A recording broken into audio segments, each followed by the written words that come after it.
All right, today we are going to make my style of Japanese curry. Essentially, this was from a YouTube video I saw where I've slowly been changing the recipe.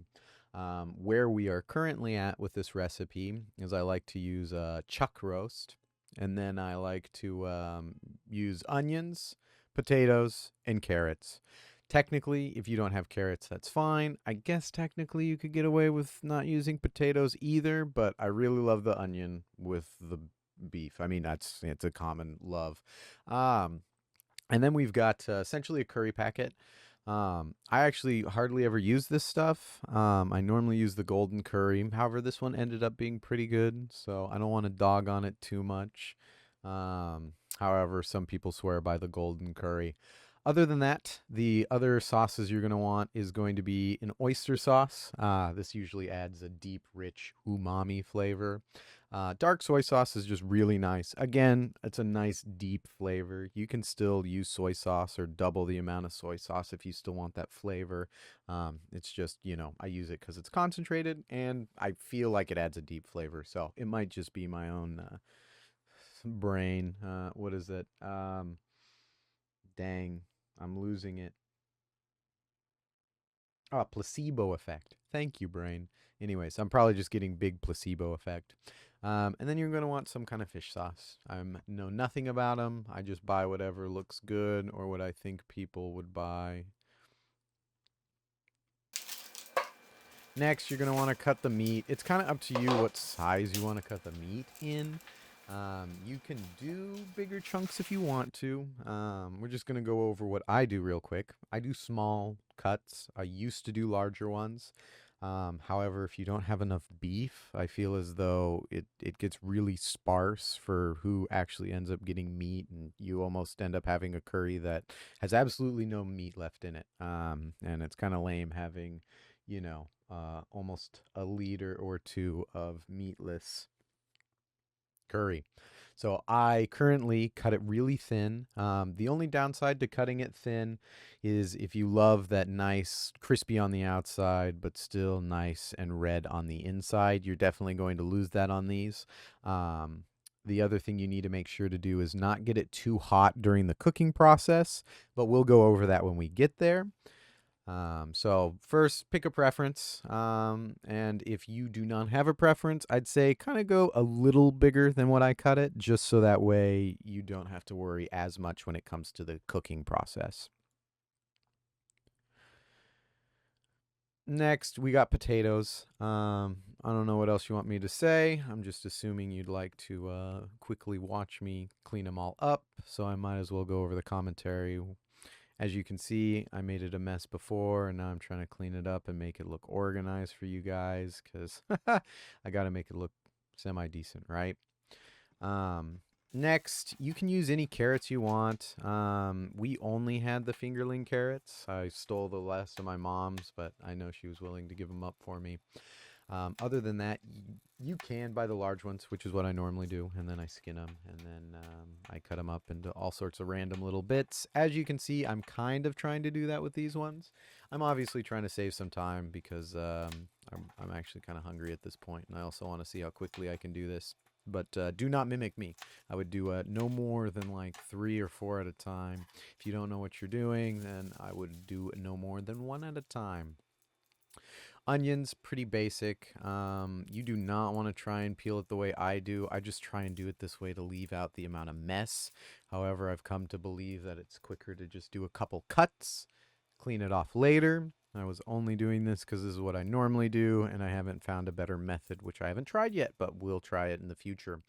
I like to cut into really fine, thin pieces just so it gets an even cook while I'm working with it. But it does kind of stick to the sides more, so be warned. If you want to just do essentially, what is that? Just cut it into a flat half ring, you can do that.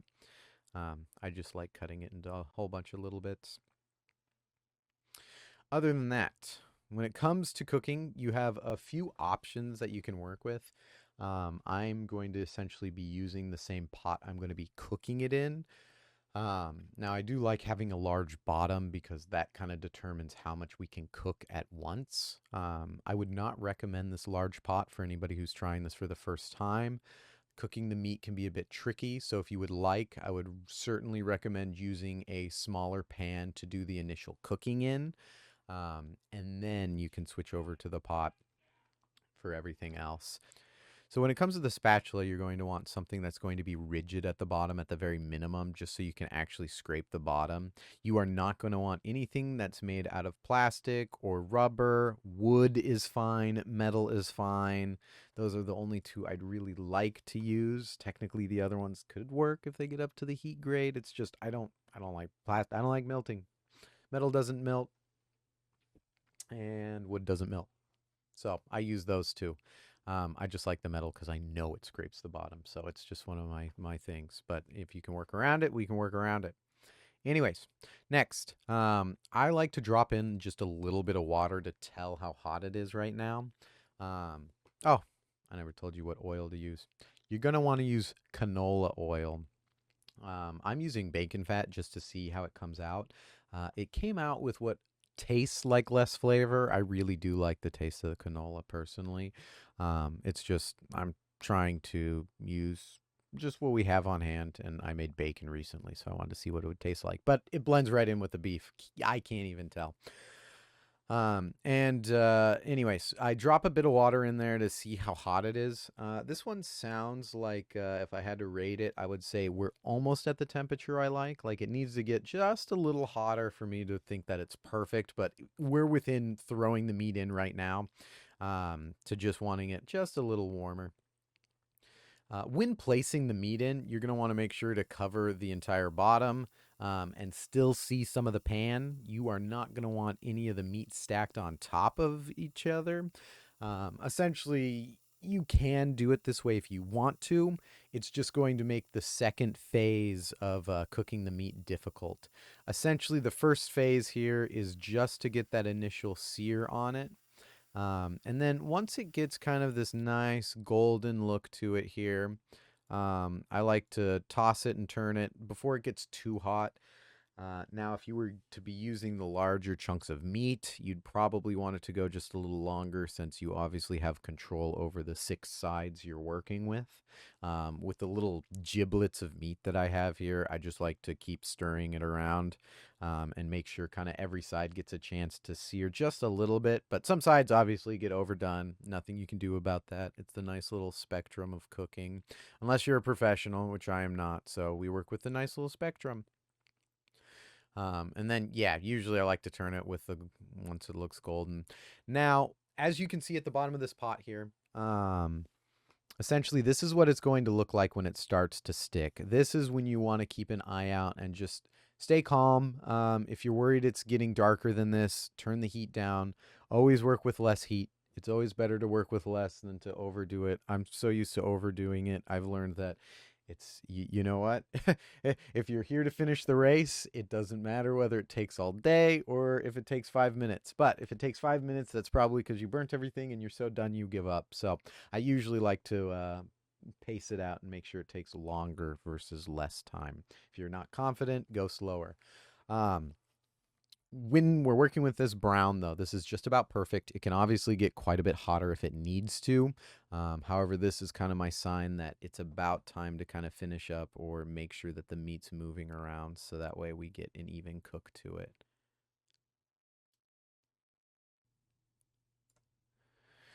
As you can see, there's some black bits at the bottom there. Those are usually the far end of the spectrum. Once it starts looking more black than it is this golden brown right now is the time to start getting a little worried. However, it always looks like this once you're done taking the meat out. This is the hottest the pot is ever going to be. If I feel like I'm not fast enough, I like to turn the heat down or even off while I'm trying to get the next, essentially preparation of meat figured out. So take your time. You can always turn the heat off. Remember, don't leave it on and hot. It's just going to get hotter and hotter, which if you want a great sear, that's beautiful. But if you don't want a great sear, make sure to turn the heat down a little bit. You'll know if you're doing a good job when you put the meat in and it's not searing so bad that it's crackling up and, getting out of the pot. It'll essentially just be a nice bacon sear is what you're listening for.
Okay, and now we are at the part where you add the onions. If you were to be using a different pan to cook the meat in, I'd probably still put your onions in here. I'd put your onions in here and then the water that I add to it.